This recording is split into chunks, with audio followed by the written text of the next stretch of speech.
सिया नोंसिनियाव जोङो खेराइ मोसानायनि बाहागोआ जोंहा 18टा बिदिनो मोसानायनि मोनसे खेराइनि बाहागो बे खेराइआव रायमोन सिबनाय मोसानायनि ओंथिया मा 18 जरा खेराइ मोसानायनि गेजेराव रायमोन सिबनाय मोसायो नङा होमबा बे रायमोन सिबनाय मोसानायनि ओंथियालाय मा ओंथियाव जों बेखौ मोसायो जागायबाय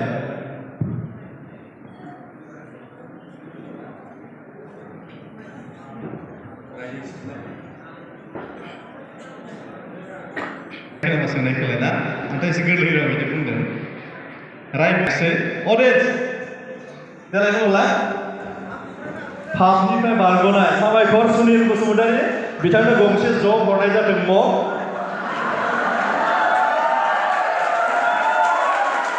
म' गंसे हरनाय जादों बिथांनो लालगुरि आनसलिकनि आफादगिरि बिथांनिसिम ग्रुप डि बिथांमोननिसिम थोंजों सोंनाय जे बादनि सायाव सोमोन्दो थानानै सोरबा सुबुङा सिगुन एबा दाउखा दन्दाजों जुदि खिला जायोब्ला बिथांखौ जोङो मा बादजों उद्रायनाय जायो खनसेबाव सोरबा सुबुङा जुदि सिगुन एबा दाउखा दन्दाफोरजों जुदि खिला जायोब्ला बिथांखौ मा बादनि गेजेरजों उद्रायनाय जायो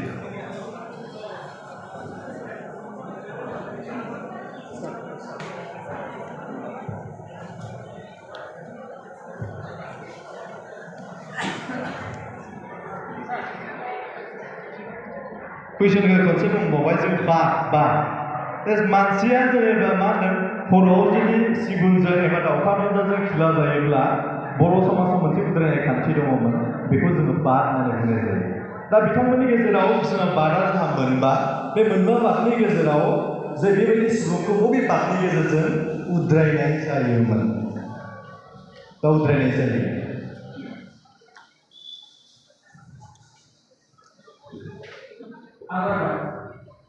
जायाखिसै जोब्बाय टाइमआ बिथांमोननि थाखाय सिंगल टाइम हिसाबै जोब्बाय ना अडियन्स सोरबा आखाइ थिखांगोन फार्स्ट बुंनाया फै लांफै दाउखि बादे लांफैदो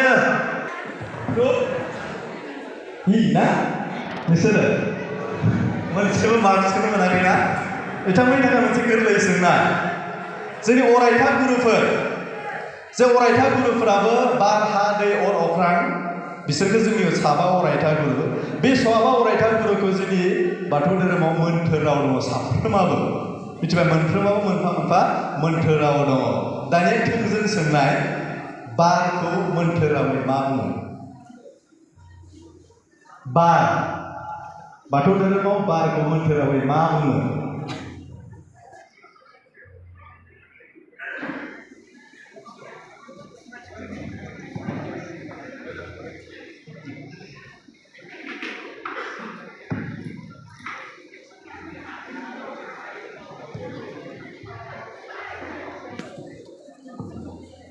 खनसे बुंदे कुइसनखौ एगेन बार बे बारखौ माने जोंनि मोनबा जोंहा बार हा दै अर अख्रां बे मोनबा जोंनि अरायथा गुरु माबायाव फैनो रोङा दा बेखौ जोङो बर' बाथौ धोरोमाव मोनफ्रोमखौबो मोन्थोर राव जोंनि बाथौ धोरोमाव बिसोरखौ मोन्थोर हिसाबै माने गायसननानै लाखिदों दा बेबायदि जोङो बाथौ धोरोमनि बे बारखौ बाथौ धोरोमाव मोन्थोर रावै मा बुङो क्लिं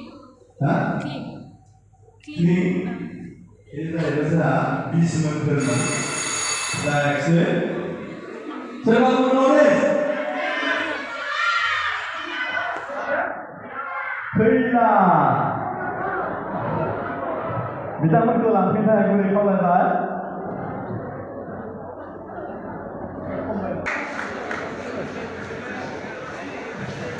दा दिनै मनिटरआ गोरों सिगां संनाय बादायनाय बे बादायनायजों गोरलै सोंनाय ABCD EF जाबाय ना इ ना F थांबाय बिथांमोननिसिम मोनसे गोरलै सोंनाय बे एखे मोनसे रावखौनो नोंथांमोननो सोंनो लुबैबाय जोङो मोन्थोर रावै बे रायलायनायखौ दै बाराव नङा होमबा दानिया दैखौ मोन्थोर रावै मा बुङो दैनि मोन्थोर रावा बिथांनियाव गोरलै सोंनाय दैखौ मोन्थोर रावै सोंनाया सुबिदा दैखौ मोन्थोर रावै मा बुङो जागायबाय सिरिसिता अरिफोरा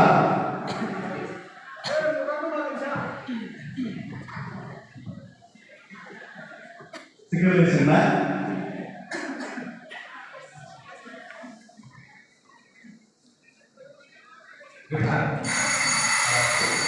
सोरबा बुंनो हायो सानै बुंबाय सोर बुंनो आथिं माब्ला बुंदों नोंसोर सानैबो दे बुंदो आग्रां सानैबो फै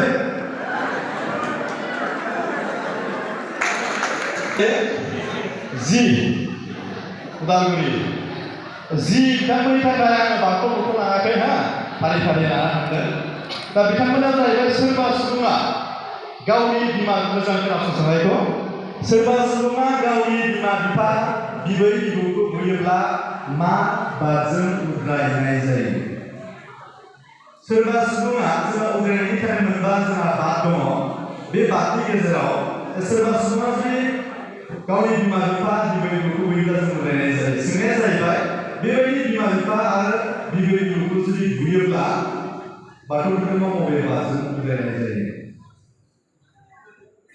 सोंनायखौ बुजिबाय बादा मोनबा नङा होमबा बे बादनि गेजेराव बबे बादनि गेजेरजों उद्रायनाय जायो जागायनो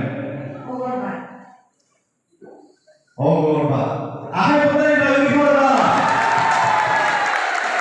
बिथांमोना जि नाम्बार मोनबाय नङा होमबा जि नाम्बार बिथांमोना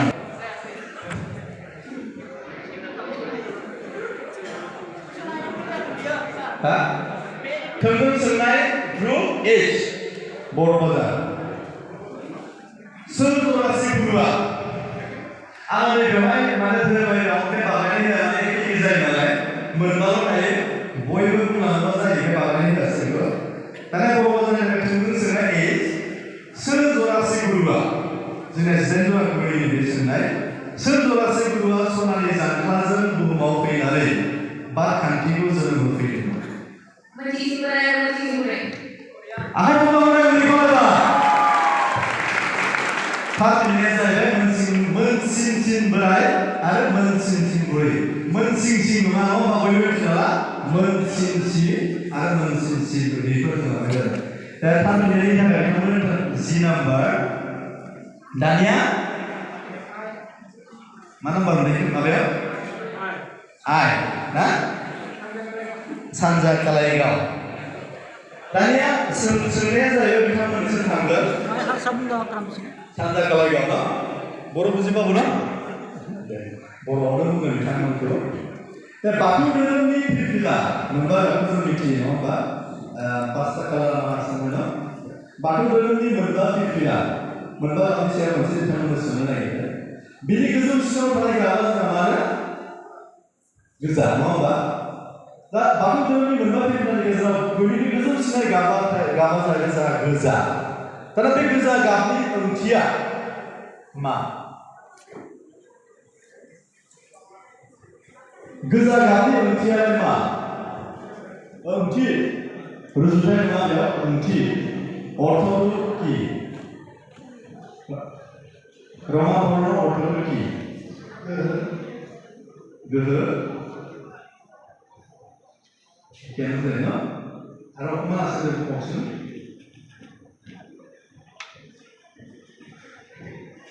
थिगानो जादों नङा होमबा जोंहा मोनसेबो गोहो जायो गोहो आरो बोलो थांनायनि थाखाय जों फिननायनि थाखाय साबायखर बावबाय बिथांमोननिसिम जे ग्रुपआव थांबाय बाथौ धोरोमनि जोङो बुमिनखौ जोङो बेंगिनो थाखाय जोङो मा खालामो औवाजों जों हेबो ना औवाजों हेबो ना नङा औवाजों हेबो दाना सोंनाया जाहैबाय बाथौ धोरोमनि मेर होनाय हेबनायाव जों थरसेल' औवाजों आबुं महर होना मेरखौ दुमनाय जायो खालि थरसेल' थनै जों बाहायनो हाया बिनि मोनसे गोरलै सोंनाय जों नर्मालि आफाजों बेवहाय जोङो मा होनो बेवहाय नैबे माबानि गेजेरजों जे बाथौ मेर दुमनायनि गेजेरजों जों थरसेल' औवाजों दुमनाय जायो बिनि गुबै ओंथियालाय मा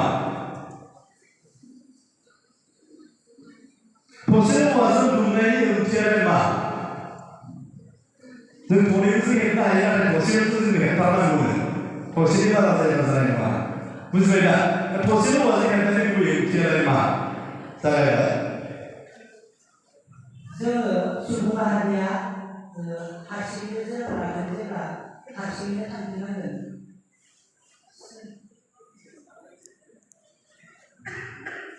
जायासै अरे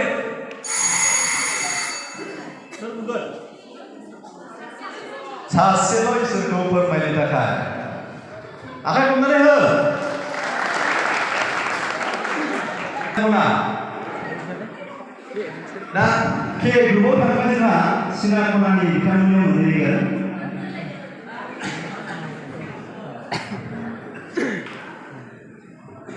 सिना खना बिथांमोननियाव मोनसे सोंनाय बाथौ धोरोमारि आर'ज बिजाबखौ अनसायनानै बर'नि सासे लिरगिरि मुंदांखा बिथाङा साहित्य एकाडेमि एवार्ड मोननो हादोंमोन बाथौ धोरोमनि बिजाब थिगाना आरो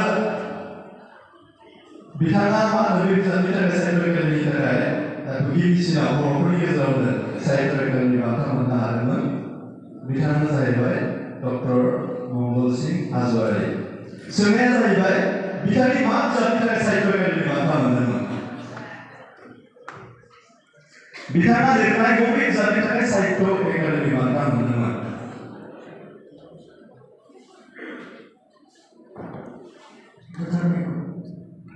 जायाखिसै सोरबा बुंलांदों जिउनि मोगथां बिसम बिलिरनाय आर'ज अननानै दान्दिसे लांफैनांगौ बेखौ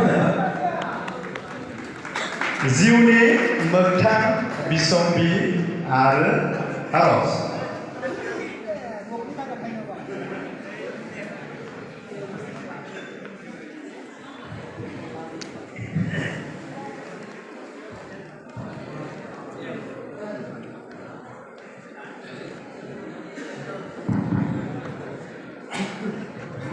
बिथांमोननिया जाहैबाय जोंनिया मा होनो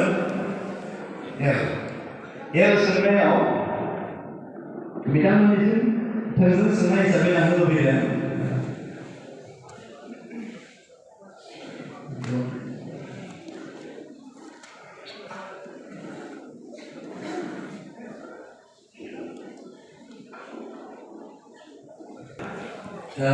खेराइ मोसानायनि बाहागो मोनसे बाहागो बिथांमोन सोंनो लुबैबाय जे खेराइ मोसानायनि 10 खेराइ मोसानायाव जोङो खैजिमा फनाय मोसानाय नङा होमबा खैजिमा फनाय मोसानाय जोङो मोनदों दा बेवहाय सोंनो नागिरदों खैजिमा फनाय मोसानायनि ओंथियालाय मानि नेरसोन जा मा ओंथिनि थाखाय मोसानायनि ओंथिया मा होनोबा खैजिमा फनाय मोसानायनि ओंथिया मा बुजिबाय ना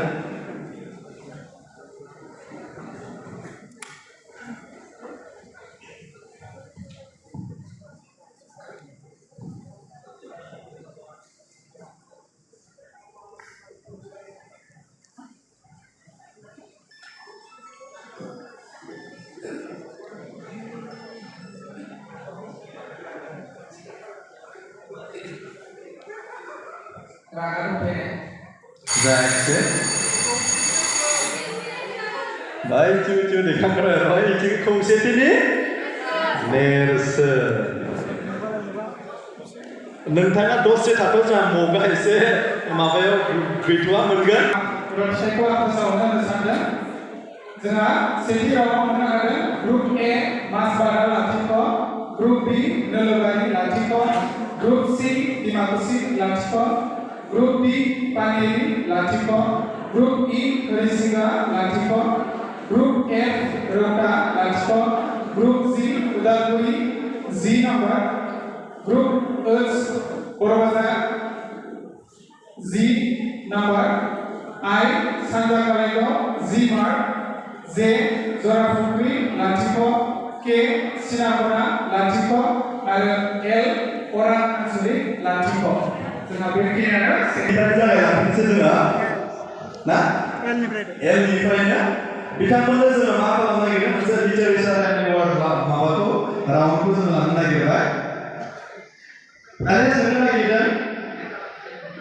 गिबिसिनै नबेल बान्थाखौ 1901 मायथाइनिफ्राय जों होजेनदोंमोन आलफ्रेड फाउन्डेसन बिनिफ्राय जोंनि भारत हादरनिफ्राय थुनलाइयारि आयदायाव गिबिसिनै नबेल बान्था मोननो हानाय सासे मुंदांखा लिरगिरिया जाहैबाय सोरमोननो रबीन्द्रनाथ ठाकुर बिथाङा 1913 मायथाइयाव भारतनिफ्राय गिबिसिनै नबेल बान्था मोनदोंमोन सोंनाया जाहैबाय मोनसे गोरलै सोंनाय बिथाङा मा बिजाबनि थाखाय नबेल प्राइजखौ मोननो हादोंमोन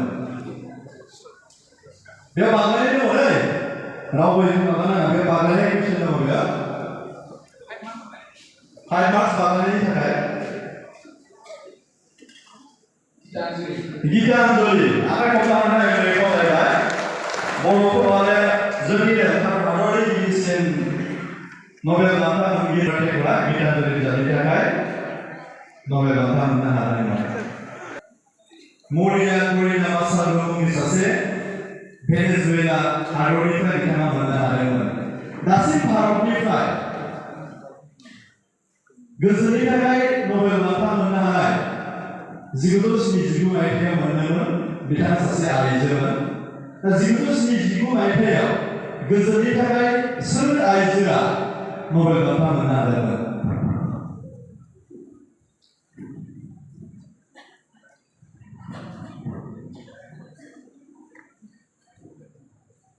1979 मायथाइयाव karena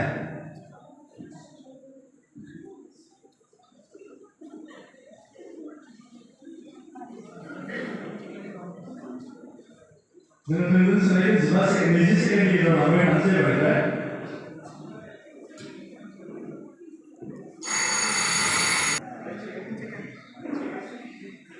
Jadi saya katakan ini kan, ketika kita diskusi di situ mereka para universitas aja Nobel bantah benar. Mana bisa, mana dari kolej lah. Bahkan yang berkaitan dengan bahwa sebuah dari kolej. Zoga superior udah kuliah ahli kolej. Bitangannya sebenarnya gitu. Baru di vaksin negaranya mana udah kayak bantah. Namun sudah Bharat Ratna. Tapi ketika Bharat Ratna जिगुजौ बाजिबा मायथाइयाव थांखिनानै लेखा 1955 मायथाइनिफ्राय साथाम सुबुंनो भारत रत्न एवार्डखौ होजेननाय जादोंमोन। सोंनाया जाहैबाय भारतनि जौसिन हायुङारि बान्था भारत रत्न मेडेलनि महरा मा बिफांनि बिलाइजों दाजानाय? बुजिदोंना? भारत रत्न जे जोङो होयो बेयाव मोनसे मेडेल दङ आरो बेयो मोनसे बिलाइनि सेप महर दंफांनि बिलाइनि महर दानिया जोङो बे भारत रत्न मेडेला मबे बिफांनि बिलाइनि महरजों दाजानाय जागायबाय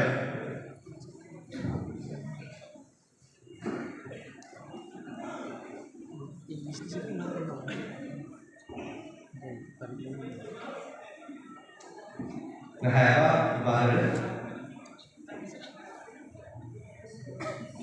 बिथाङा पास खालामबाय मबे ओनसोलनियाव दं आइ मा ओनसोलनि सानजा गवायाव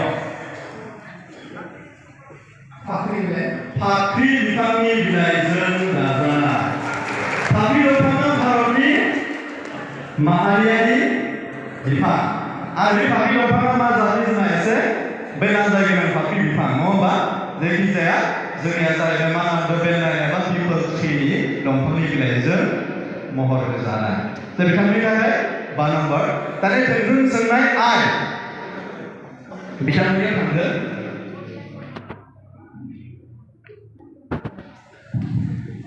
आसामाव दासिम सानैल' सुबुङा भारत रत्न एवार्डखौ मोननो हादों बिदिनो गिबिसिन हिसाबै आसामनि गिबिसिन गिबि मन्त्रि गपिनाथ बरदलै आरो सासे सुबुङा मोननो हाबावदों दानिया सोंनाया जाहैबाय आसामनिफ्राय सोर नैथि सुबुङा भारत रत्न एवार्ड मोननो हाबावदों सोरमोन बियो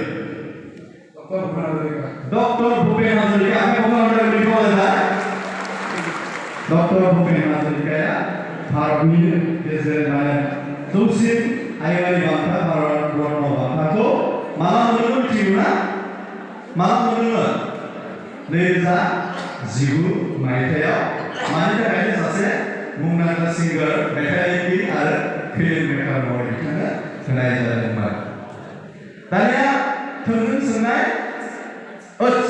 बर'बाजार ना बिथांमोननो सोंनो नागिरदों जे भारतफोरनि गेजेराव बेबायदि हायुङारि बान्था हिसाबै मोनसे पजिशन दङ भारत रत्न पद्मश्री पद्म विभूषण नङा होमबा बेबायदि दानिया सोंनो नागिरदों भारतनि गेजेराव बर'फोरनि गेजेराव दाना आं सोंनो नागिरदों बिथांमोननि गेजेराव बे नङा बर'फोरनि गेजेराव गिबिसिनै सोर पद्मश्री बान्थाखौ मोननो हादोंमोन?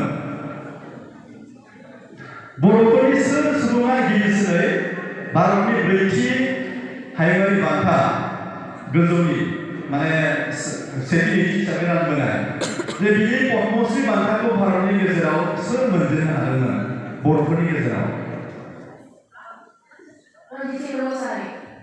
जायाखिसै बांद्राय सोंनाय बबेयाव बियो उदालगुरि जी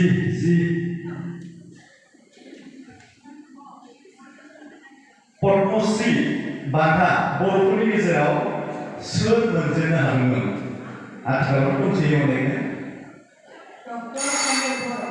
डक्टर अनिल बर' जायाखिसै डक्टर अनिल बर'आ दाख्लैसो मोनदों गिबिसिनै मोनजेननो हानाय बुंफिनलाय जायाखिसै मदाराम होनदोंना पद्मश्री मदाराम ब्रह्म जाबाय नङा होमबा बिथांमोननि आखल खालामनाय गलायबाय बिथांमोना माबानाय सोंनाय मोनदों पद्मश्री मदाराम ब्रह्म दानिया जोंना सोंनाय थांनाय जायगा सोंनाय बबेयाव जिया मामोन उदालगुरि थोंजों सोंनाय बिथांमोननि गेजेरावबो बे बान्थानि सोमोन्दै थांगोन सोंनायखौ मोजां खोनासं बर'फोरनि सोर आबादारि आबाद मावनानै पद्मश्री बान्था मोननो हादोंमोन सासे मुंदांखा आबादारि हिसाबै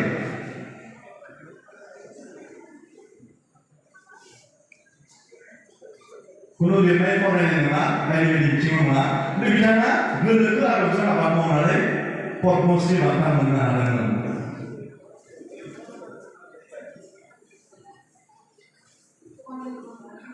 मनिलबर'आ आबाद मावनानै बिथाङा सासे प्रफेसर ना माबानिसो जायाखिसै बांद्राय सोंनाय सोलोंनांगोन बियो रौता हागोन ना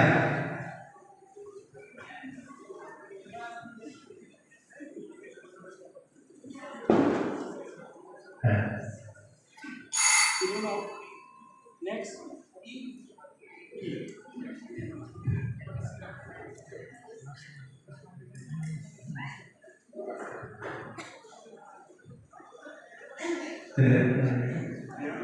Next.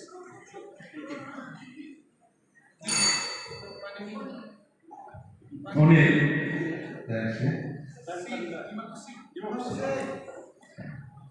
Fifteen seconds off.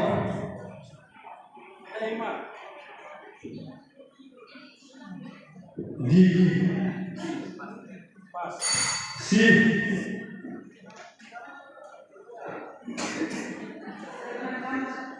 Sir. Sorbeser Basumatary आखाइ खावलायबाय पानबारिनि चिरां जिल्लानि सासे मुंदांखा आबादारि महरै पद्मश्री बान्थाखौ मोननो हादोंमोन साबायखर नोंथांनिसिम थोंजों सोंनायफोराव रौता बिथांमोननियाव थांगोन थोंजों सोंनांगौ जा समनि भारतनि गोजौसिन थुनलाइयारि बान्थाखौ इं 1965 मायथाइनिफ्राय होजेननाय जादोंमोन थुनलाइ बिथिङाव होनाय थुनलाइयारि बान्था दा बेखौ 1965 मायथाइनिफ्राय होजेननाय जादोंमोन दा बे बान्थानि मुङालाय मा थामहिनबा भारतनि गोजौसिन थुनलाइयारि बान्थाया मा जायखौ देरहायोब्ला जोङो 11 लाख रां मोननो हानाय जायो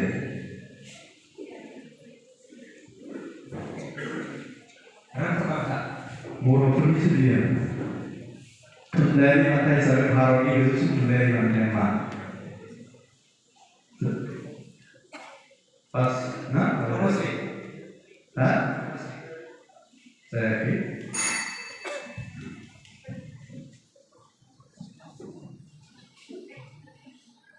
Solusi dari tema Arabi.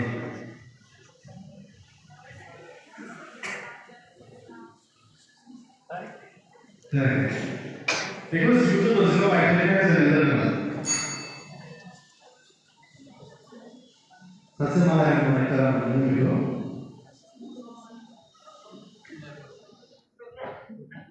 Solusi dari tema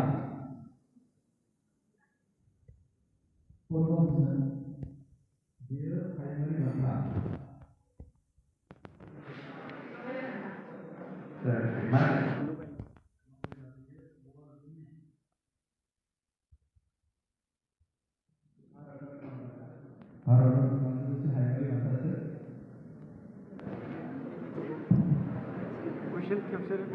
भारतनि गोजौसिन थुनलाइ बिथिङाव होनाय बान्था पद्मभूषण जायाखै orang senang merasa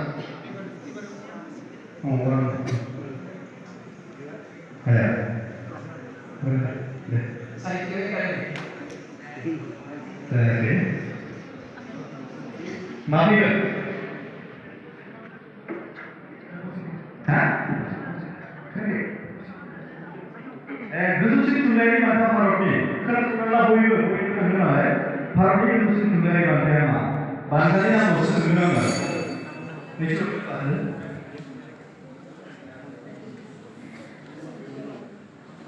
गोजौसिन थुनलाइयारि बान्था खोनासंना बयबो भारतनि गोजौसिन थुनलाइ बिथिङाव होनाय बान्था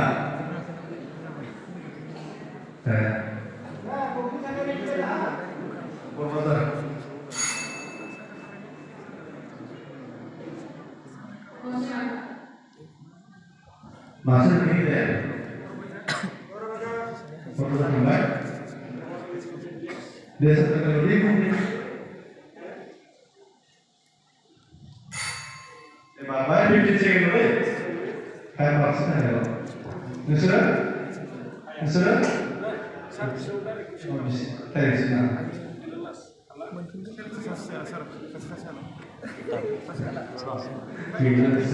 Audience. Gian Pilewar, teman-teman. Siapapun, sampai. Gian Pilewar, Bang Rezul masih pakai jatuh. Orang singa yang tentu senang. Karena sebenarnya juga, Bharati Israel BBC Gian Pil pangkat ko na jalan kasih Malayalam writer. Sebenarnya S. Sankarakudu in 1965 sebelum Malayalam. दा सोंनाया जादों बिथाङा मा बिजाब लिरनानै मा बिजाबनि थाखाय बे बान्थाखौ मोनदोंमोन बान्थाजों लोगोसे 11 लाख रां मोनफानाय जायो मा बिजाबनि थाखाय बिथाङा ज्ञानपीठ बान्थाखौ मोननो हादोंमोन नोंसोरबो खोनासंनो हागोन बुजिनाला थाब थांनो हागोन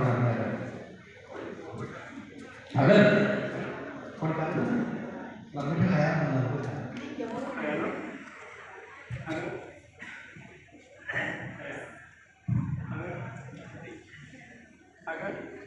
Sorry? Gerak leh, hilang.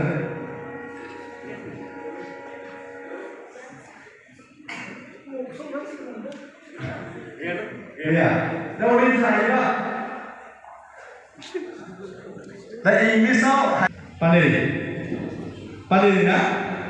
Tapi kita punya sebenarnya gimana? Boroni bisa film Alayaron. Tapi Alayaron tahu itu.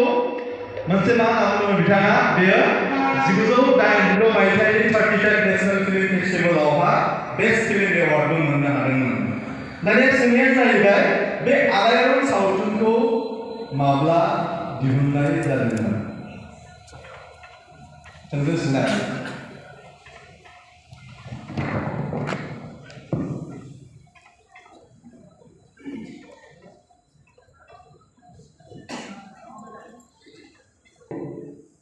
Saya accept. 1986. 1986 आखाइ खबनानै नायगिरनो खालामबाय 1990 मायथाइयाव आलायारन सावथुनखौ दिहुनजेनदोंमोन आरो जोंनि डिरेक्टरा सोरमोन जोंदाव बड'सा तेलुगु जुनाय दिमाकुसिमोन तेलुगु जुनाय हाबबाय दा बिथांमोननो सोंनो नागिरबावदों आलायारन सावथुना नीलकमल ब्रह्मनि लिरनाय मबे मोनसे सुंद' सल'नि सायाव बिथा खालामना दिहुननाय जादोंमोन बर'नि सासे सुंद' सल'नि सम्राट नङा होमबा नीलकमल ब्रह्मनि लिरनाय मबे मोनसे सुंद' सल'नि सायाव बिथा खालामनानै आलायारन सावथुनखौ लिरनाय जादोंमोन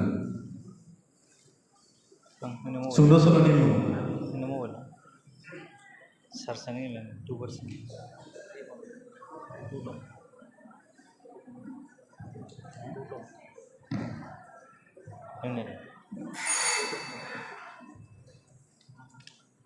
Sama apa saya? Di tangan kamu deh.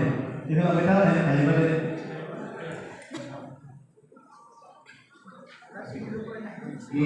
Dan Alayarn Sautun itu Nilkamal ब्रह्मनि लिरनाय बबे मोनसे सुंद' सल'नि सायाव बिथा खालामना लिरनाय जादोंमोन?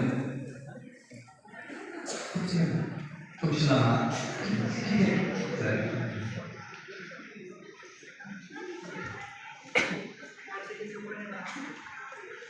Gimana?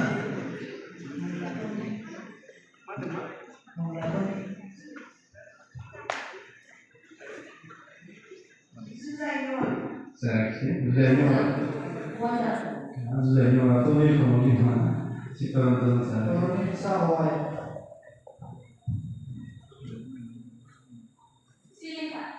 Mama.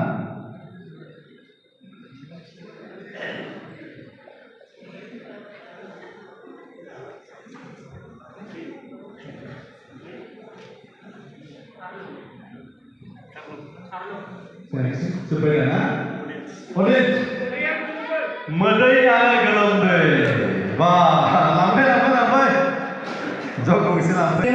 Sudah lagi ini dari ya.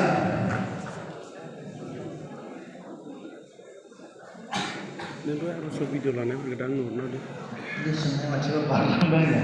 Harora sinema perkara hunai, Harora sinema perkara hunai, dersin bangkaya ma. भारतआ सिनेमा फोथाराव होनाय देरसिन बान्थाया मा?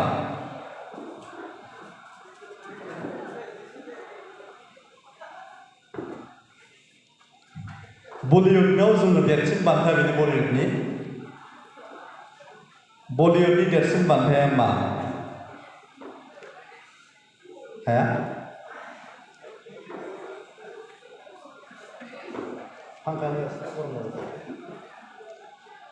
गोसा बुं दे माइक्र'फनाव बुं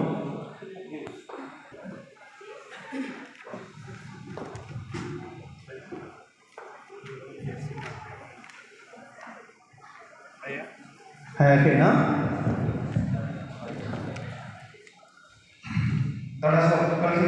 दादा साहेब फाल्के अवार्ड आखाइ खबनानै नागिरनाय खालामबाय दाना बिथांमोननियाव बान्थानि सोमोन्दै सोंबावनोसै बलिउड मिथिङाव होमबा दाना हलिउडआव नि फोथारावबो होनाय देरसिन बान्थानि मुङा मा? बेखौ 1983 मायथाइनिफ्राय हलिउडआ होजेनदोंमोन भारतआबो मोनदोंमोन थारमाने बे बान्थाखौ दा सोंदों जाहैबाय हलिउडनि देरसिन मानगोनां बान्थाया मा?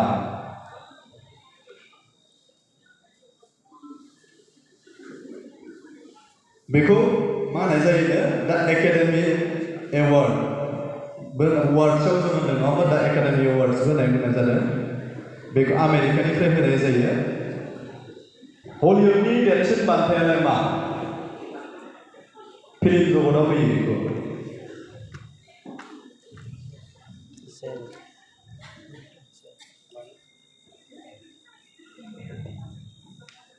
बिसिनियाव मोनहैगोन एनिमा लास्टआव फैगोन Oscar Award आखाइ खबनानै नागिरनाय खालामबाय बे समाव नैथि राउन्डनि सोंनायाव जोंहा मा मोननो हागोन group A मार्क्सफोरा 0 Grup B Nolabari Latiko, Grup C Dimakusi Ba, Grup D Paniri Latiko, Grup E Harisinga Latiko, Grup F Rauta Latiko, Grup Z Udalguri 5 marks, Grup H Borbazar Latiko, Grup I Sandar Kanaino Ziba 15 mark, Grup J Zorafukri 5 mark, Grup K Sinakona 0, Grup L Ora Gasai Rijiba.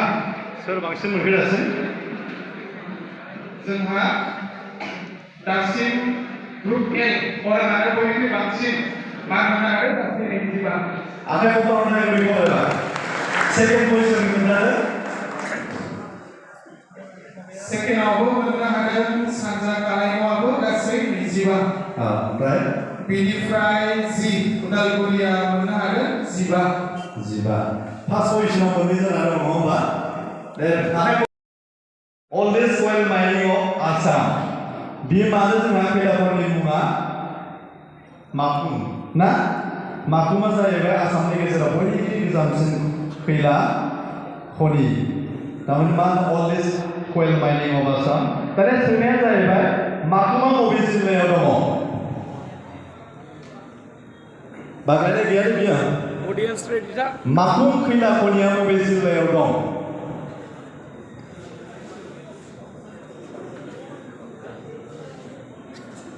आसामनि बबे जिल्लायाव दं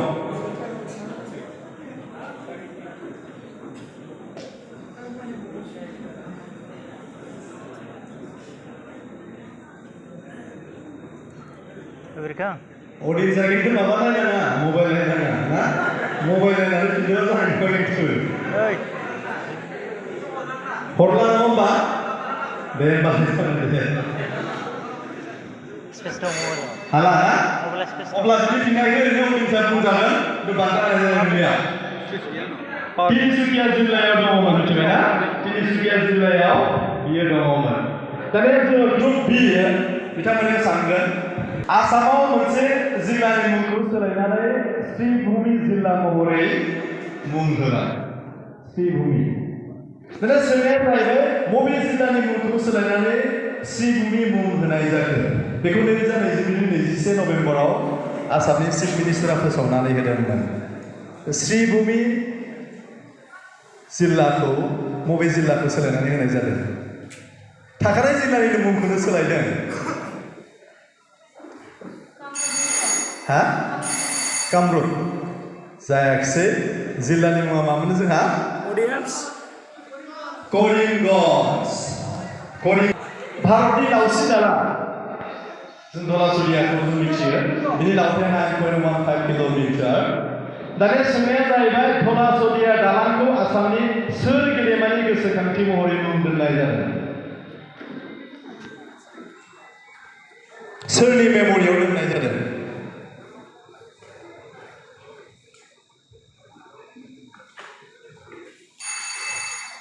हाला ना सोरमोन doctor Bhupen Hazarika थाब हायोना doctor दानिया जा स्पर्ट्सबो हाबफागोन नांगौ बेवहाय आयदायाव स्पर्ट्सबो जों हाबफाजोबगोन दानिया मा होनदों भारतआ गिबिसिनै ICC men's cricket world cup माला देरहादोंमोन 1983 मायथाइयाव इन्डियाया फार्स्ट क्रिकेटखौ वर्ल्ड कपखौ देरहाजेनदोंमोन आरो बियो बहा जादोंमोन इंलेन्डनि बानजायनायाव जादोंमोन सोंनाया जाहैबाय बै समनि देरहाजेननाय क्रिकेट वर्ल्ड कपनि इन्डियानि केप्टेना सोरमोन कपिल देव आरो कपिल देव फरायबाय दासिम आसामा भारतआ ना बेबायदि देरहाबोनानै बेनो जाहैबाय थामथि वर्ल्ड कपमोन बिथांखौ सोंनाय दानिया सोंनो नागिरदों फार्स्ट टी20 वर्ल्ड कप बेयो 2007 मायथाइनि 24 सेप्तेम्बराव भारत आरो पाकिस्ताननि गेजेराव जोंहा गेलेनाय जादोंमोन टी20 वर्ल्ड कप क्रिकेट नङा होमबा दानिया सोंनाया जाहैबाय बे भारतआ 5 रानाव देरहानो हादोंमोन दा सोंनाया जाहैबाय बे क्रिकेट वर्ल्ड कप फाइनाल गेलेनायखौ बबे हादरा बानजायदोंमोन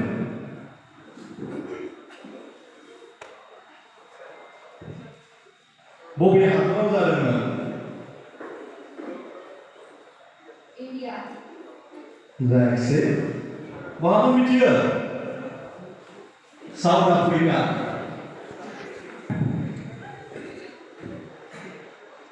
दाना बिथांमोननियाव थांबाय नैरोजा T20 वर्ल्ड काप बिथांमोननियाव सोंनाय थांगोन बे फाइनाल खेला गेलेनाया 29 जुननि 2022 आव जादोंमोन आरो बे गेलेनायाव इन्डिया देरहासार जानो हादोंमोन। दानिया सोंनाया सोंदों सोरनि हेंथायै बा बबे हान्जानि हेंथायै इन्डिया गेलेनानै देरहासार जानो हादोंमोन, चेम्पियनशिप जानो हादोंमोन?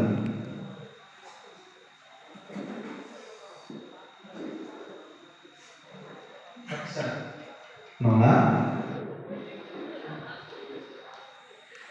बिथांमोननियाव सोंनो नागिरबाय जोङो दानिया पानिपतनि सेथि दावहाया 1526 मायथाइयाव जादोंमोन। बे दावहाया सोरनि गेजेराव जादोंमोन? पानिपतनि सेथि दावहा बेयो 1526 मायथाइयाव जादोंमोन। बे दावहाया सोरनि गेजेराव जादोंमोन? हिस्ट्रि फरायबा मिथिगोन। पानिपतनि सेथि दावहाया 1526 मायथाइयाव बाबर आरो इब्राहिम खान ल'डि जाय फरायदों माबायावबो जों फरायदों ससियेल साइन्सआव ना बेयाव मोनदोंमोन। दानिया जोंखौ सोंनाय बड'लेण्डआव गंसेल' बिरखं जाहाज एयारपर्ट दंमोन ना बे एयारपर्टआ मामोन? रुपसि एयारपर्ट। दानिया सोंनाया जाहैबाय बे रुपसि एयारपर्टखौ BTC गभर्नमेन्टआ मा खालामदोंमोन? सोलायनानै गुबुन सासे मुंनि नामाव होनो थाखाय थिरांथा खालामबाय। दानिया बेयाव सोंनाया जाहैबाय रुपसि एयारपर्टखौ सोर बर'नि गेदेमानि मुङाव मुं दोननो थाखाय थांखि लादोंमोन? जायाखिसै सोरमोननो? गुरुदेव कालिचरण ब्रह्म। थांगोन दानिया भारतनि आथिखालाव गोदानै सायख'जानाय लेङाइ आफादगिरिया सोर?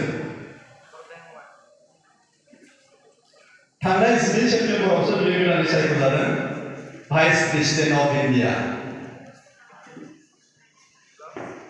बे 15थि भाइस प्रेसिडेन्ट भारतनि गेजेराव।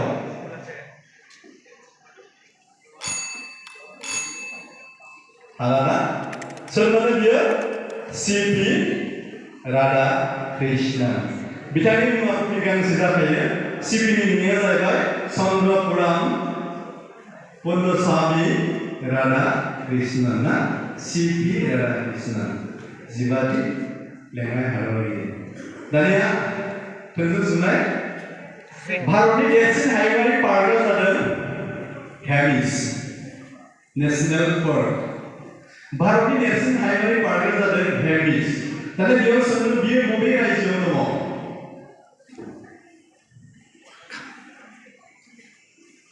Thailand. West Bengal. नङा। जायाखिसै बियो दा उनावसो मोजां कुइसन फैनानै मोनदों थुबाय नङाबा एखेयाव थाथ'बाय आं खोन्थाथ'ला सोरबा मिथिनानैबो लादों आरोना। दानिया सोंबावदों लास्ट सुन्दरबन हायुङारि पार्कआ बबे रायजोआव दङ? सुन्दरबन हायुङारि पार्कआ बबे रायजोआव दङ?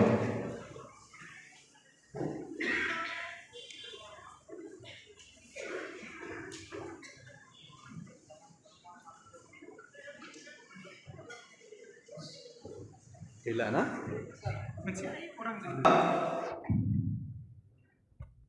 बिथांमोननियावनो सोंफिननो नागिरबाय आं मोनसे कुइसनखौ ना बेरायनोसै ना बिसोरो डाइरेक्ट माबा होगोन। डक्टर प्रमद चन्द्र भट्टाचार्यआ बर' रावनि सायाव लिरनाय बिजाबनि मुङा मा? डक्टर प्रमद चन्द्र भट्टाचार्यआ बर' रावनि सायाव लिरनाय बिजाबनि मुङा मा? प्रमोद चंद्र भट्टाचार्य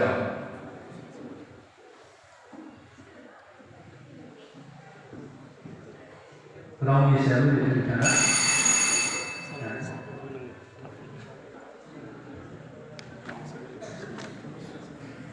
जोंहा थामथि रावनि सोंगाब सोंनाय बादायलायनायाव जोंहा मोनसेल' हानजाया थार फिननायखौ होनो हादों। बेनो जादों ग्रुप बी पानेरि गासै 10 नाम्बार मोननो हादों बेनिफ्राय गासिबो हानजाया लाथिख' बेनिफ्राय जोंहा फाइनाल फिथाइ हिसाबै ग्रुप ए आ मोननो हादों लाथिख' ग्रुप बी नोगबारिया मोननो हादों लाथिख' ग्रुप सी डिमाकुसिया मोननो हादों 5 ग्रुप डी पानेरिया मोननो हादों 10 ग्रुप ई हरिसिंगाया मोननो हादों लाथिख' ग्रुप एफ रौताया मोननो हादों लाथिख' ग्रुप सी उदालगुरिया मोननो हादों 15 ग्रुप एच बरबाजारा मोननो हादों 10 ग्रुप आई सानजा कालाइवा मोननो हादों 25 ग्रुप जे जराफुख्रि मोननो हादों 5 ग्रुप के सिनापना मोननो हादों लाथिख' बेनिफ्राय ग्रुप एल अरा मोननो हादों गासै 25 दा जोंहा ग्रुप आई जों एल जों टाइ जानानै दङ 25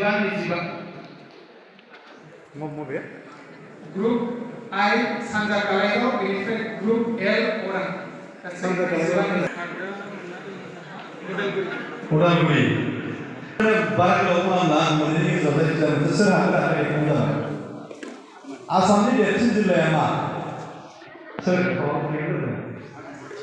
सोंनोसै दानिया सोंनो नागिरबाय आसामनि देरसिन जिल्ला हिसाबै जोंहा बेखौ सोंदोंमोन नङा होमबा मोननैबो जाहैबाय बेयाव आङो एसे ओरै खायदा खालामनानै सोंनोसै आरो आसामनि देरसिन जिल्लाया जाहैबाय कार्बि आंलं दा कार्बि आंलं जिल्लानि हानि गालिया बेसेबां फार्स्ट नैसिना थांगोन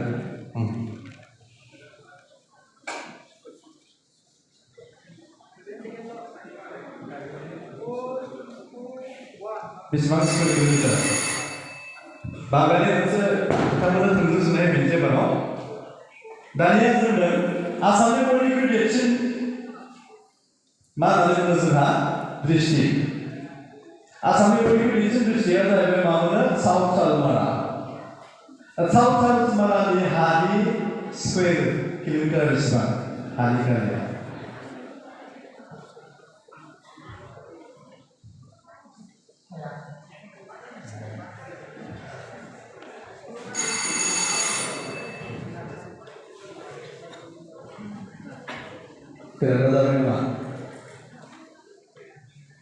दा बिथांमोननियावहा दानिया सोंबावनो नागिरबाय एबारावहा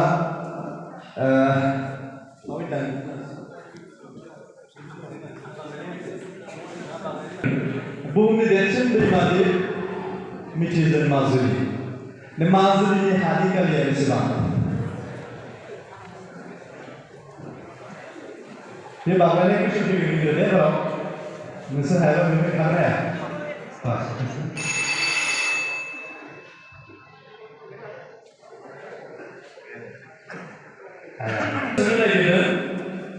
उदालगुरि जिल्ला दुलाराय बाथौ गौथुमनि गायसनगिरि आफादगिरिया सोर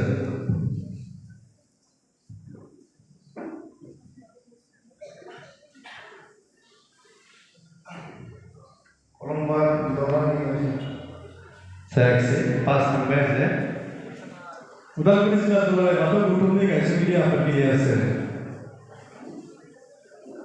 लाइमोननि नङा गुबै आफादनि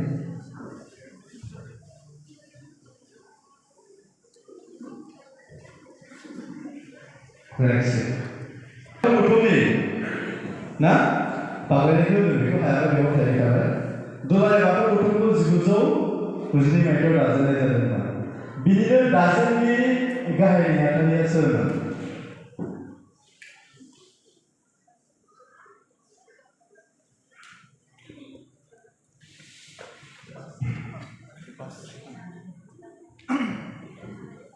गिलसन दैमारि दुलाराय बाथौ गौथुमनि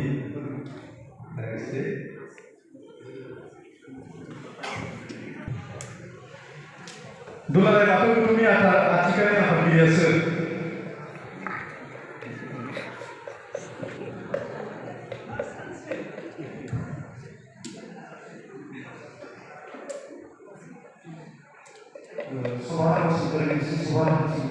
सभाराम बसुमतारी जाबाय बिथांमोननि थाखाय आखाइ हमनानै जायगायाव खावलायबाय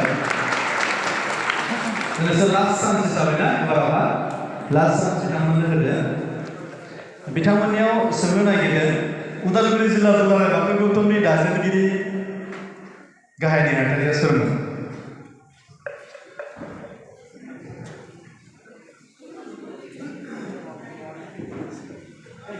फाउन्डार प्रेसिडेन्ट उदालगुरि जिल्ला जराय बाथौ गुदिनि गाहाय सोरमोन?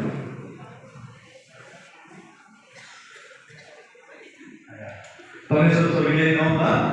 एबाराव जोंहा जोबथा फाइनाल जोंहा जोब्बाय आरो बेनि फिननायखौ जोङो फारि फारि खोन्थायो। नैथि मा थामथिनिफ्राय लांदों। थामथि बान्था मोननो हादों उदालगुरि बियाबनिफ्राय गासै 15